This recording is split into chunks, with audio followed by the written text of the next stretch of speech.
महाराज जी मैं जुलाई 2023 से एकांतिक वार्तालाप सत्संग यूट्यूब के माध्यम से आपके सानिध्य में हूँ। नाम जपने की भी कोशिश करता हूँ पर निरंतरता नहीं ला पा रहा। महाराज जी निष्पाप हृदय में निरंतर भगवान का नाम जप चलता है। जब तक हमारा जितना हिस्सा मलिन रहेगा उतना हिस्सा संसार का चिंतन करेगा। ऐसा जैसे आप अभ्यास कर रहे हैं तो ऐसा नहीं है आपको पहले से उन्नति दिखाई देगी कि पहले इतना मन लगता था, इतना नहीं लगता था, अब इतना लगने लगा है, इतना नहीं लग रहा है। तो हम अभ्यास को यदि बढ़ाते चले जाएं तो धीरे धीरे समय हमारा बढ़ता चला जाएगा और जैसे जैसे समय बढ़ता जाएगा वैसे हृदय पवित्र हो, जब पवित्र हृदय हो जाता है तो ऐसे भजन होता है जैसे हमारा दिल धड़क रहा है, हम धड़का नहीं रहे, पलक झपक रही हम झपका नहीं रहे, ऐसे नाम जब चल रहा है हम कर नहीं रहे। ये स्थिति आ जाएगी जब हृदय पवित्र हो जाएगा। तो हमको डट करके भजन में लगना है। मन लगे ना लगे, आनंद आवे ना आवे, सुख मिले ना मिले, हमें इसकी परवाह नहीं, पर हम भजन नहीं छोड़ेंगे। तो अभ्यास योग युक्तेन चेतसा नान्यगामिना, अभ्यास योग से युक्त हो जाने पर चित्त हमारा फिर और कहीं नहीं जाता और उसे कहते हैं भगवदाकार वृत्ति, मंत्राकार वृत्ति, नामाकार वृत्ति। तो हम धैर्यपूर्वक लगे रहें, करत करत अभ्यास के जड़मत होत सुजान, रस्सी आवत जात ही सिल पर होत निशान। तो जब एक पत्थर में निशान बन जाता है तो हमारा मन नाममय क्यों नहीं हो जाएगा। हमारी जिह्वा में निरंतर नाम का जापक तो ऐसा नाम बसा लेता है कि सोवत हूँ रसना रटे राधा कृष्ण सुनाम, सोते हुए भी जबान से निकल रहा है राधा कृष्ण राधा कृष्ण राधा कृष्ण। जी राधे राधे। महाराज जी मैं पूजा पाठ करता हूं और करवाता हूं कर्मकांड। महाराज जी क्या हमें केवल नाम जप के सहारे चलना चाहिए या समय समय पर स्तोत्र, श्री सूक्त, पुरुष सूक्त, चालीसा इत्यादि का भी पाठ करना चाहिए? नहीं, 5 बातें हमने बताई, एकांतिक में कई बार बताई कि सत्संग, स्वाध्याय, सुमिरन, सेवा, समाधि, 5 सकार हैं। थोड़ा समय हम सत्संग के लिए निकालें, वो भी भगवान का ही तो है ना, क्योंकि इकट्ठे हम नाम में अकेले मन लगावे तो नहीं लगेगा, इसको नवम नवम चाहिए, इसको कुछ बदलाव चाहिए। तो हम 5 भागों में अपने समय को बांट लेते हैं। एक भाग सत्संग, कुछ मिनट हम 30 मिनट 60 मिनट सत्संग के लिए दें।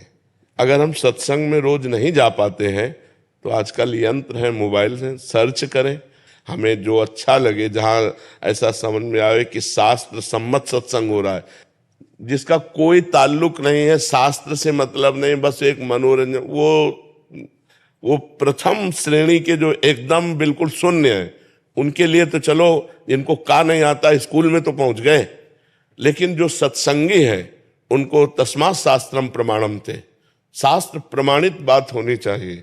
ऐसे नहीं कि वो कुछ पूछ रहे हैं, वो कुछ बोल रहे हैं, वो कुछ उत्तर, ऐसे नहीं। तस्मात् शास्त्रम प्रमाणम थे, शास्त्र प्रमाणित बात होनी चाहिए। तो सत्संग भी सुने तो ऐसे संतों का सुने जो निष्काम हो। अर्थ की लोलुपता में अर्थ बदल जाता है, शास्त्र कह रहा है कुछ और उसको बदल के बोल रहे हैं कुछ, क्योंकि अर्थ की लोलुपता में अर्थ बदल गया, शब्द का अर्थ बदल गया। अर्थ माने धन, धन की लोलुपता में शब्द का अर्थ बदल जाता है, बनावटी शब्दों का प्रयोग करके लोगों को लुभायमान करते हैं, वो सत्संग नहीं होता। सत्संग होता है जो सर्वसंगोपहो हिमाम सत्संगा, जो समस्त विषयों का, समस्त दुर्गुणों का, समस्त संगों का त्याग करके भगवान से अनुराग पैदा कर दे, उसे सत्संग कहते हैं। बिन सत्संग विवेक न होई और राम कृपा बिन सुलभ न सोई, भगवान की कृपा से ऐसा सत्संग मिलता है।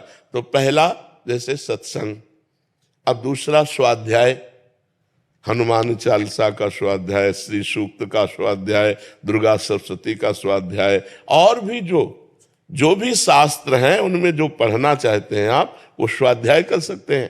तो सत्संग, स्वाध्याय, अब सुमिरन, नाम जप का सुमिरन, मंत्र जप का सुमिरन, गुरु के जो निकले हुए वाक्य हैं, महावाक्यों का सुमिरन, सेवा, हमारे शरीर के द्वारा माता पिता की सेवा, अपने गुरुजनों की सेवा, भगवान की सेवा। प्रायः हर गृहस्थ अपने घर में भगवान विराजमान रखता है, तो सेवा।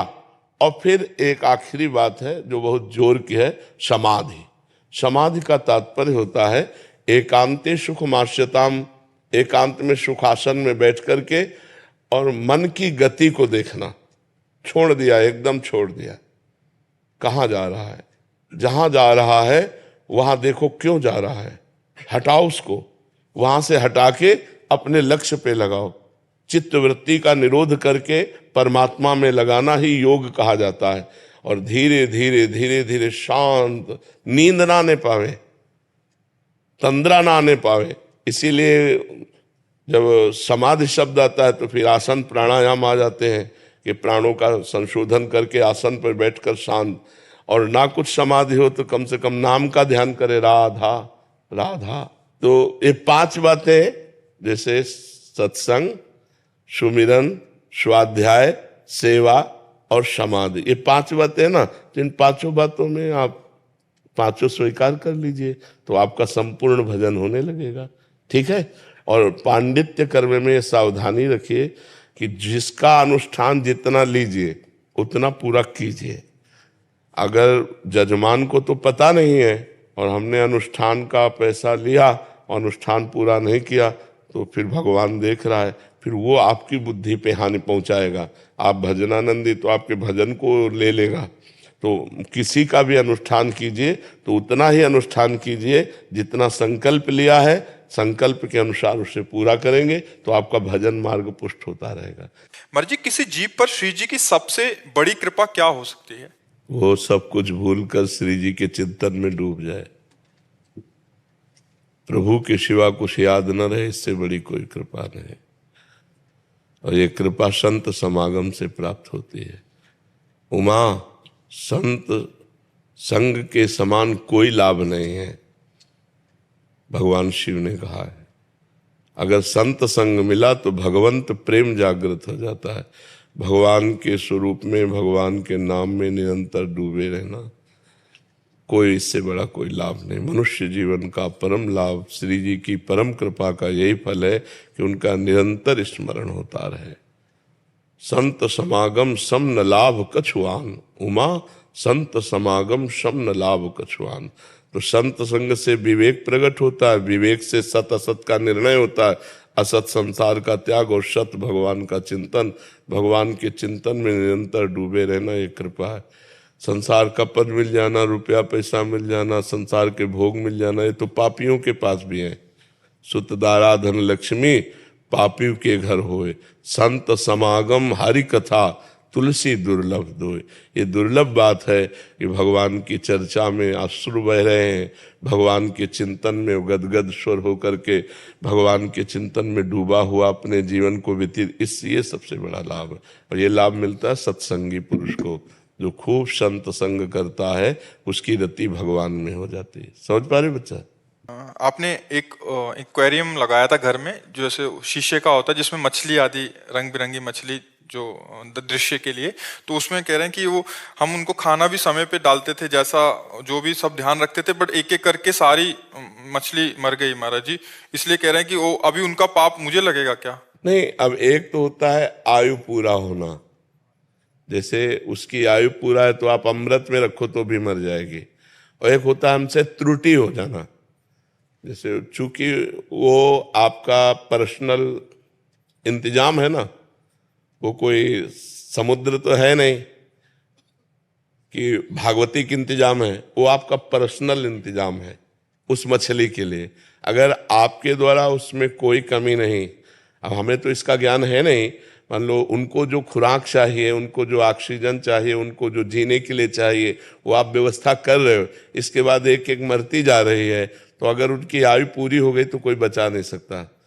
उनकी आयु पूरी हो गई, अगर हमारी तरफ से कोई मिस्टेक है, क्योंकि वो केवल पर्सनल है, उसे कोई दूसरा नहीं वहाँ है, आपके द्वारा वो उनका आहार विहार है और उसमें त्रुटि हो गई तो बात अलग है।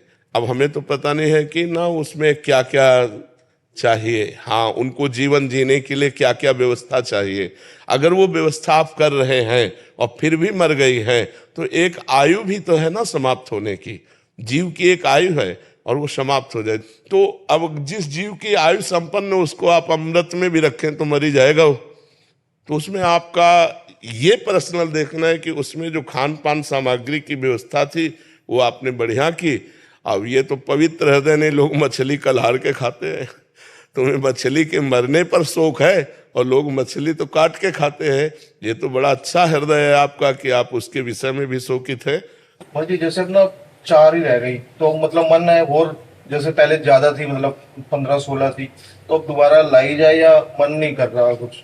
मतलाओ यार, कहेगा हाँ बतलाओ अपने सो के लिए कोई, हाँ कोई त्रुटि हो जाए जीव काहे को मरे।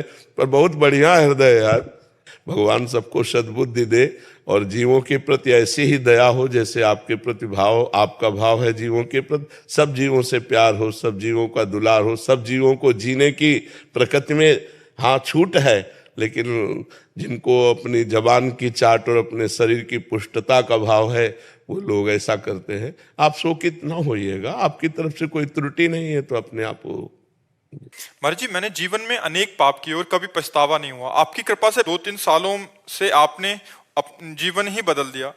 महाराज जी, दीक्षा का नियम पूरा कर रहे हैं, बट कह रहे हैं कि रसोपासना की जो वाणी है उसमें ज्यादा मन लगता है, माला करने में या नाम जप करने में अभी आनंद नहीं आ रहा। महाराज हाँ, सेवक शरण सदा रहे, अनत नहीं विश्राम, कै वाणी हरिवंश की, कै हरिवंश इनाम। या तो नाम जब चल रहा है, मंत्र जब चल रहा है, या तो रसोपासना की जो वाणी है वो वाणी चल रही। तो वाणी चल रही तो ठीक है, नाम वाणी जहाँ श्याम श्यामा तहाँ, नाम वाणी सुनत श्याम श्यामा सुबस, नाम वाणी निकट श्याम श्यामा प्रगट। नाम चल रहा है या वाणी एक ही बात है। तो खूब वाणियों में लगो और खाली समय में नाम जप करो जिससे श्री जी का हमें सानिध्य अनुभव हो।